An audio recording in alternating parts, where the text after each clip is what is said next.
Bonjour à tous, c'est avec joie que je vous propose le 3e épisode de Confidence d'auteur, et cette semaine on accueille Anne Monod.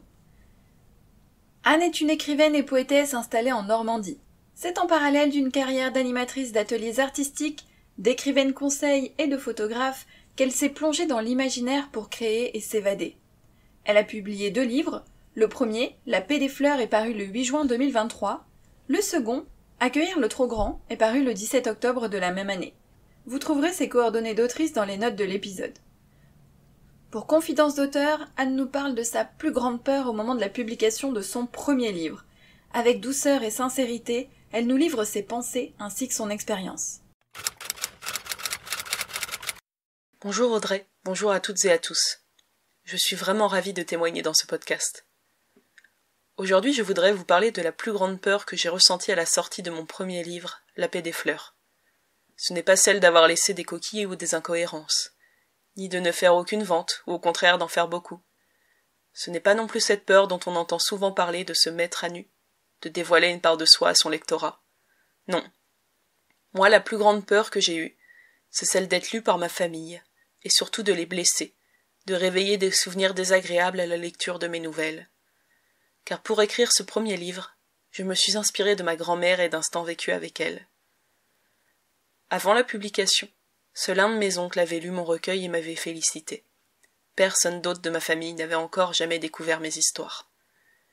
Je ne savais pas comment mes proches allaient recevoir ces textes, s'ils allaient prendre positivement le fait que je m'étais inspirée de ma grand-mère. J'étais terrifiée à l'idée que l'on me reproche un manque de pudeur et de respect vis-à-vis d'elle, mais aussi vis-à-vis d'eux. Je savais que mes textes étaient doux, poétiques, et à travers eux ce n'était pas du voyeurisme que je proposais, mais un hommage pour continuer de faire vivre ma grand-mère même après son décès, de célébrer le lien qui nous unissait, de montrer la beauté de la vie, et de la mort aussi. Je voulais partager ma vision de ces périodes parfois difficiles de la vie que sont la maladie, la fin de vie et le deuil, et les aborder sous un autre angle, afin d'apporter un peu d'apaisement et de poésie aux personnes qui me liraient. Cette peur m'a hanté plusieurs mois, du désir naissant de la publication jusqu'à la vente de mes premiers exemplaires. Je m'accrochais aux premiers retours positifs que j'avais reçus de mon oncle pour ne pas me laisser ronger. Puis un jour, j'ai reçu un message de ma tante qui me félicitait pour mon livre. Elle m'expliquait l'avoir lu et l'avoir beaucoup aimé. J'ai saisi cette occasion pour calmer ma peur. J'ai pris le téléphone et je l'ai appelée. Et j'ai fait ce qui s'avérait être la chose à la fois la plus simple et la plus difficile. Je lui ai posé la question.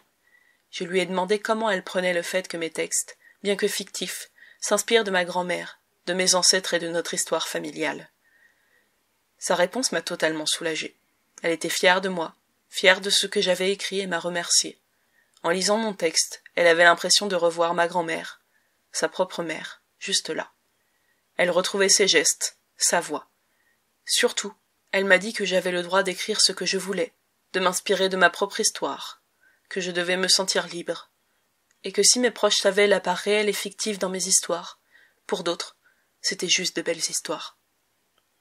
Avoir osé poser la question à ma tante m'a aidé à vivre sereinement la publication de ce premier livre et sa lecture par les membres de ma famille.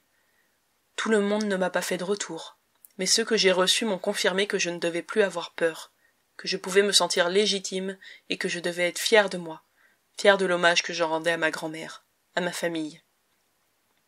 À force de temps, j'ai appris que je ne pouvais pas contrôler la réaction de mes proches à la lecture de mon livre, mais surtout que celle-ci ne m'appartenait pas, et que tout ce que je pouvais faire, c'était de respecter leurs sentiments, quels qu'ils soient. Si je n'avais pas osé poser la question, j'aurais été rongée par cette peur et j'aurais vécu avec douleur cette première expérience de publication. En cherchant à dépasser cette peur, en faisant tout ce qu'il fallait pour, je me suis autorisée à être fière de mon livre, à le promouvoir, et à l'aimer encore un peu plus. Voilà, c'est la fin de mon témoignage.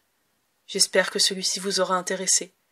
Merci encore à Audrey pour son accueil et merci à vous de m'avoir écouté. Je vous souhaite une bonne journée. J'ai trouvé cette confidence très touchante. Pour tout vous dire, j'étais super émue à la fin de mon écoute. Merci encore à Anne pour sa participation.